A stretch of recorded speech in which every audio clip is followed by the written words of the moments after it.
In her delirium, she repeated her sister's name, Blanca, Blanca, Blanca, but the sister she called out to could not hear her.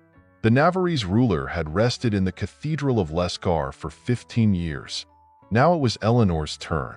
How long had she waited for her ascent to the throne? How she had prepared for the coronation ceremony in Pamplona, yet she reigned for only 3 weeks. For a brief moment of consciousness, Eleanor sighed. The queen understood. Her reckoning had come. For everything she had done in life, Prince Juan of Aragon and the heir to Navarre, Blanca, were married in the early 15th century. Eleanor was born 7 years later in Olite, and when the time came, she married. Count Gaston de Foix soon took his wife to his homeland in Béarn. It seemed that the newlyweds' life should have been filled with joy. Her husband loved her, his position was splendid, and it only got better with time. The French king made Gaston a peer of France, and the count's wealth constantly grew. Their family was also expanding. Eleanor and Gaston had 10 children, but the Navarrese princess frowned. Her sister had married the heir to Castile, while her brother should have received the crown of Navarre. What had she received? A pitiful countess title?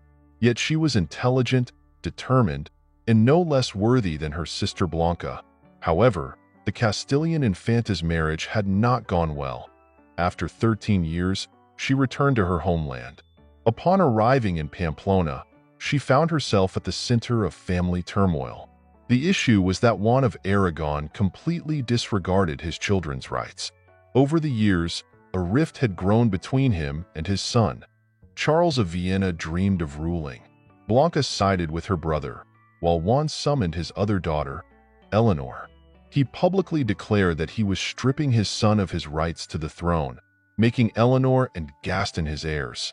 The rulers of Béarn rejoiced. They would someday inherit the crown. But in Navarre, Prince Charles made a different announcement, stating that his heir would be none other than Blanca. Suddenly, there were 2 claimants for one crown, 2 sisters. When Charles of Vienna died, Blanca became queen, but she was not allowed to rule. Her father soon kidnapped her and imprisoned her. The jailer of the Navarrese ruler was her own sister. It wasn't as if Eleanor resented this role. She understood well that Blanca was a threat to her own claim to the throne. Moreover, their father had given clear instructions. The young woman should not be released. She could stay locked away and pray quietly. There is little doubt that in the year 1464, Blanca was poisoned. Whether it was Juan of Aragon or Eleanor who did it remains uncertain. But it was only after this that Eleanor was appointed regent of Navarre, as her father spent most of his time either waging war or negotiating beyond Pamplona. This continued for nearly 15 years until the restless Juan, now 80 years old, passed away. Eleanor's long journey to the throne finally came to an end. She became queen. Her husband, Gaston de Foix, had not lived to see this moment. He had died 7 years earlier.